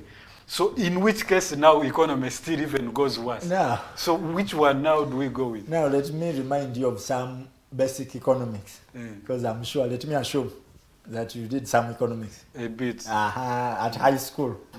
Senior 5 and senior 6. Maybe to call economics university and blah blah. To the basic economics. Any response to any tax is negative. Any response to any tax. Even if the tax is 200 shillings, people will resist. So even if they are to reduce, okay? Nenga chitibwa muchi musolo. Believe me. Still ojakulaba bagwe vedinga. So passe. Any response to any tax nzijukira. Twali ku university nga toli mu economics class. So I didn't major in economics, but did economics as well. Okay? There were papers. Lecturer of Natugamba, Katizan official in Bank of Uganda, Dr. Wille. Yatugamba, you know, if taxes were voluntary, even me, I would not. No, like kumusala no ate wengendo kubuliza pay. How many Ugandans, including you and me, would say that I had to quote the good now to let it as so? No, general abantu tabaja kuwa. It would be practically impossible. Too few would say government have a kunza slava company. Let me bring you. Let me bring you. So yachimanya. So government yachimanya negamba wano chija kuba chichi. Chizibu katuziteme. Lwaki bazitema? Echo nze ndowooza tekyandibadde kizibu. I have no problem with them cutting those taxes or putting them indirectly because people would not pay direct taxes. That is just what it is. Naye there's a direct, you don't remember graduated tax. Nze nandirowoozeza nti okuzikendeeza. Still, the government would still get their taxes, but people now would have also the capacity to pay taxes. So either way, it would kind of be a win-win. People are also, their livelihoods are sustainable, but the government is also getting something. But now people's lives are not sustainable, and the government is also not getting anything. So it's a lose-lose, in fact. So for me, my argument is on what? Is on the people's willingness to pay. Katinga bono gamba, they are not paying because taxes are what? Nenda kwe chokula birako. In developed countries, emisolo niyitirivu nnyo. But people pay them. Lwaki? Jibakolire, sente zibasasula zibakolira. Kyena kugambye kiriye nti no more vigilance. Kuba n'abakola ki? Mu kuzitematema wano. Nze ndabanga that is where the challenge is. Revenue badde meeting targets apart from these years olwa COVID and what. Nina mukwano gwange. Yali akola mu revenue nga tuli campus. Ngambye you are put 1 million on my account as bonus. Twa hitting ki? Target. Iwa hitting target bamanyi nokola ki? No kwesanyusa. Bamanyi nokubebaza and what. Kiraga nti no bagezezzaako kulaba nti no bakola ki? Balimye olubimbi lwabwe. So for me where the challenge of government is implementing. Okulaba nti no omuntu agenda okuimplementinga ayagala ekyo asosowaza Uganda. Na emisolo ne banagikendeeza to whatever to 200 first and foremost you will see people evading. Then secondly oli bwana batakyusizaamu agenda okutematema. Era still ojja kulaba nga yadde emisolo giri wansi nga sente tuzifunye maybe from planet Jupiter because if we are wansi ennyo you cannot expect to milk a cow. No, not a cow you have not like maybe not a but affordable. Yes. Kala affordable. Affordable is whatever ambiguous. It's vague. That you is can't true. Measure. That is true. But we'd also look at the state of the people, the people you intend to collect taxes from. Because let me tell you how many people are paying taxes.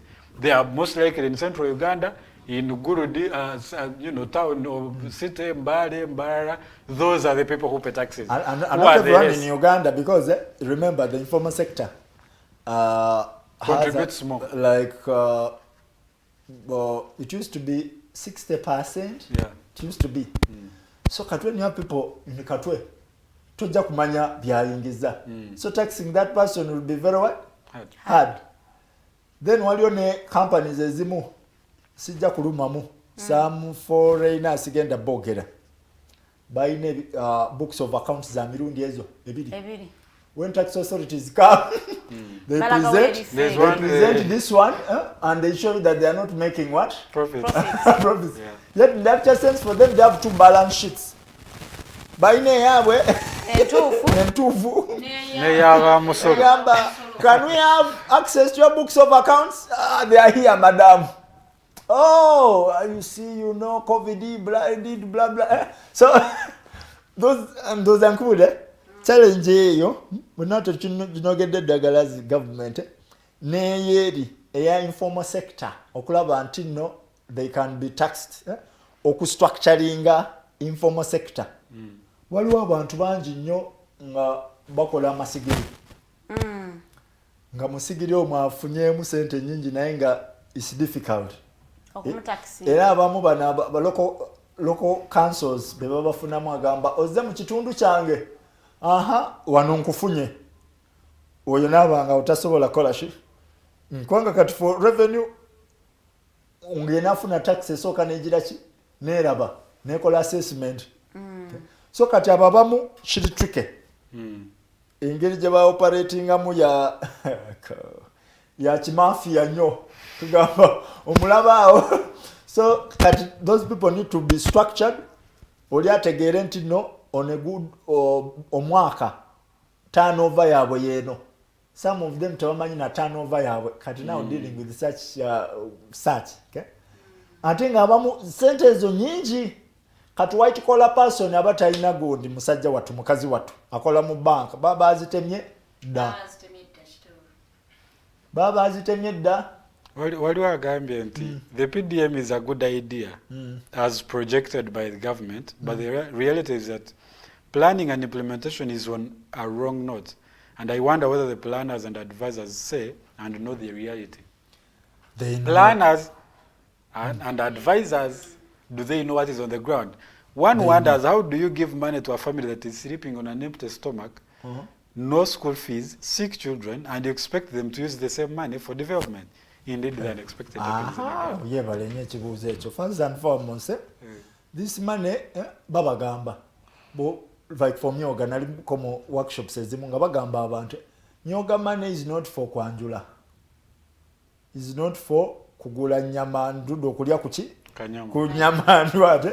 You need to have that financial discipline. Ogamba eneringa nsigo. Bali bajita seed capital.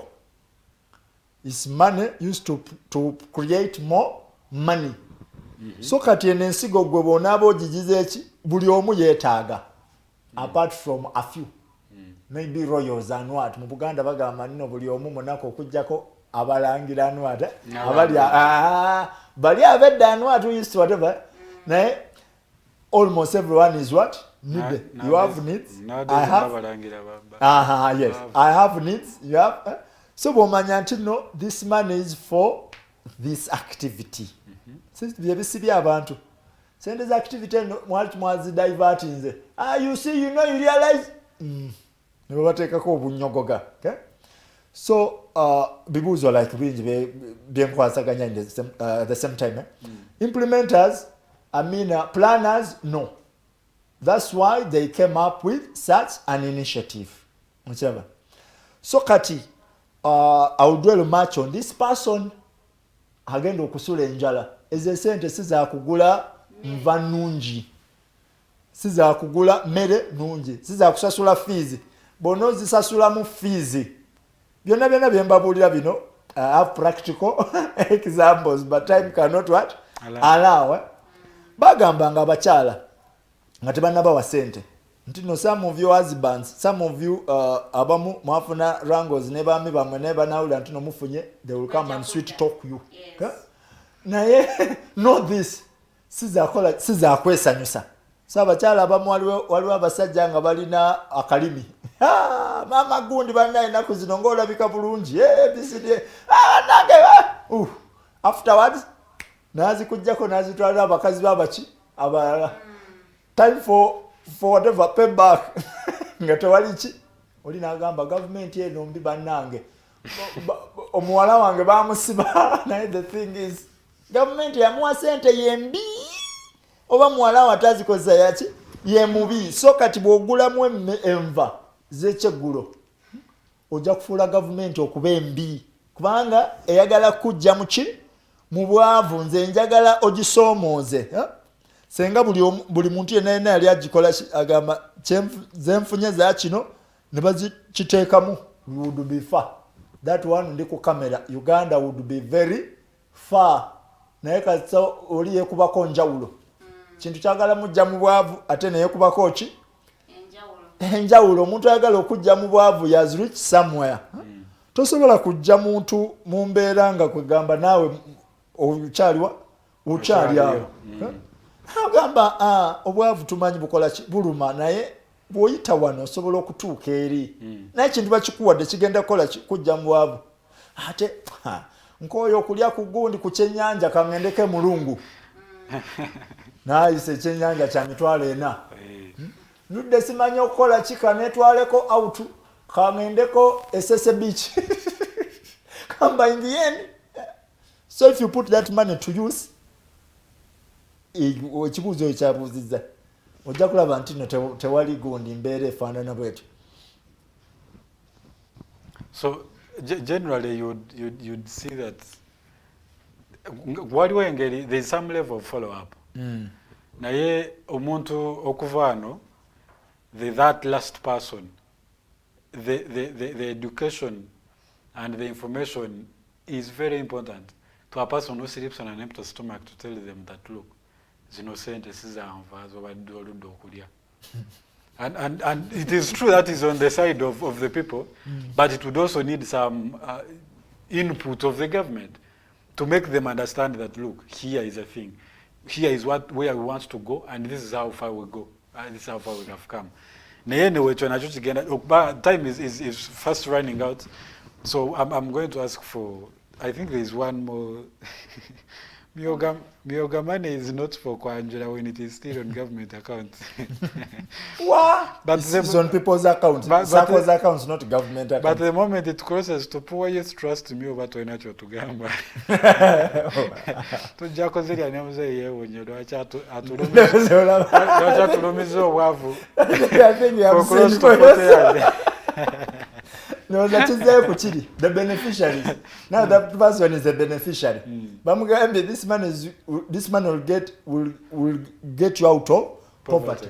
Now only agamba nchayagala obucho obwavu because bwozirya kiba kitegeeza kyayagala obwavu bukoleshi bubeerewo kwanga kirina kubeera gradio obwavu tebasa kola ki tebasa gamba let there be riches and it happens kirina kubeera gradio senga especially younger people have the challenges like impetitive olugira kyagamba katugende tulumbe president ne beyiwa mukubo president oli anonya sati ya yero tuli bana remu obwavu tuli bubi check out that kind of thing so I for one programs is let us feel them, let us own them. That is where the challenge is. Program ya government ezoli na gambe chali ya government. No, government is because kululu you are the beneficiary. Yeah. It is yours. First and foremost, make sure that o government official na bwa kujja mko sente ojire mesa muweyo. Na in most cases tojja kiraba. Then another thing fayo nyo kulaba ntino ekintu kikolebwa bulungi. I remember when I was a student at high school. Waliwo musajja yali akola mufumbiro yabba embaawo z'essomero netumulopa ne batwebaza ne bagamba wow you students you are very what kino kigenda kufiiriza ssomero maybe tuongeze fees because of what omusajja yetika embaawo nga tumulaba n'ayitako house yaffe gemetry yaffe nakkirira tuweze hill embaawo z'essomero tugamba is it proper nagamba no that is what omusajja yali amaze kusomera emyaka 2. He was disciplined thoroughly. So we are vigilant.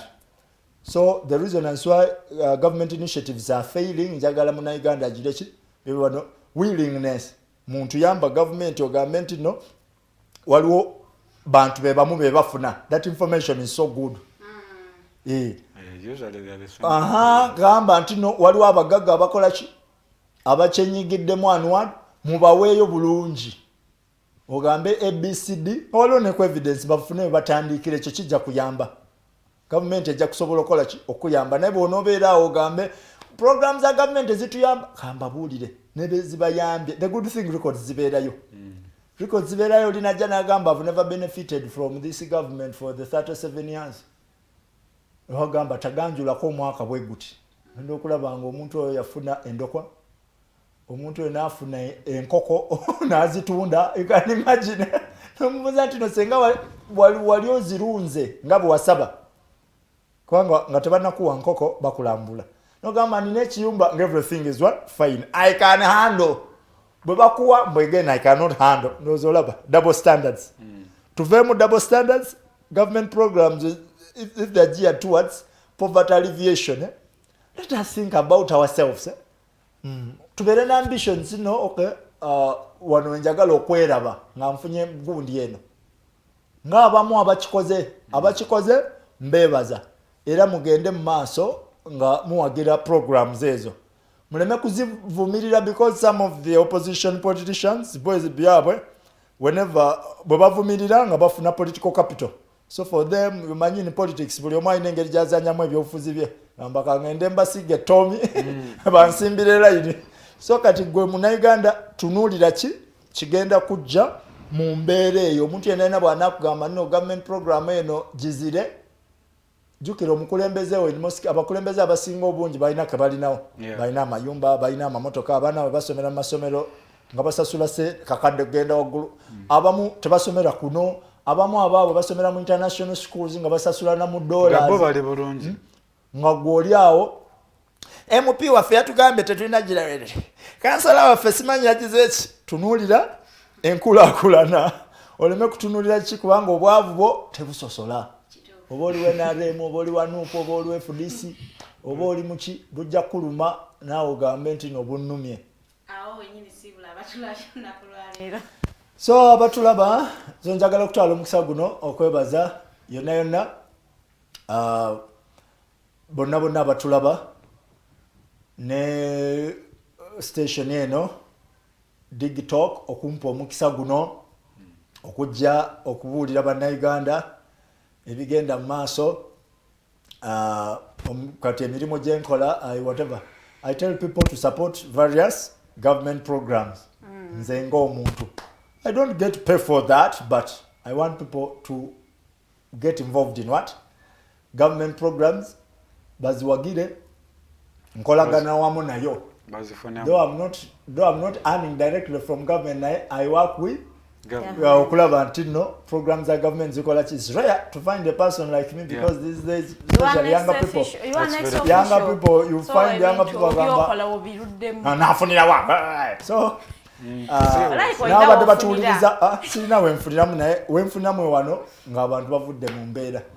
So ntwala omukisa guno okwebaza Major Martha Asimwe owa RDC Secretariat, Reverend Dr. Philip Masumbuko ku lwebusabala bakazako erya Pastor Mukongo, NRM mobilizers, neba youth leaders mwenna naddala mukwano gwange banabe Makinde naddala mwebale kunjagala munjagala nnyo, Nyeko Julius Caesar ne Elvis Kalisa owekansanga awo ne Senkusu youth leader owe Kayunga and several others. Mufeyo nnyo kunyikiza enkola za gavumenti. Mukama abankumire. Mukama abakuume nange saala njajji basabira mwebale kubeerako nga mutulaba okuva eri we twatandikidde ate paka wano we tufundikiridde programu yaffe y'olunaku lwaleero.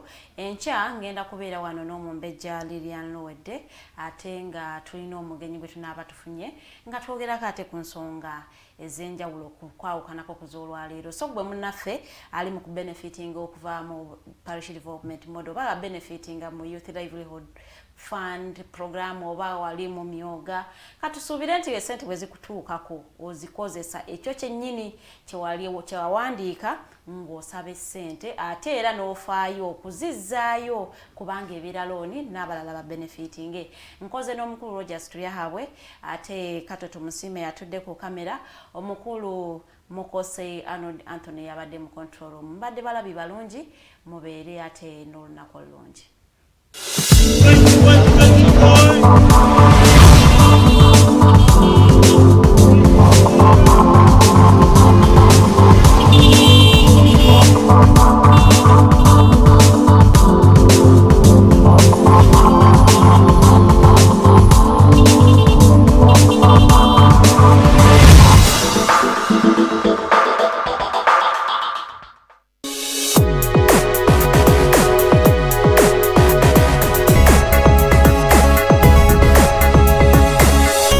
Alternative Digitalk. Real issues, real talk.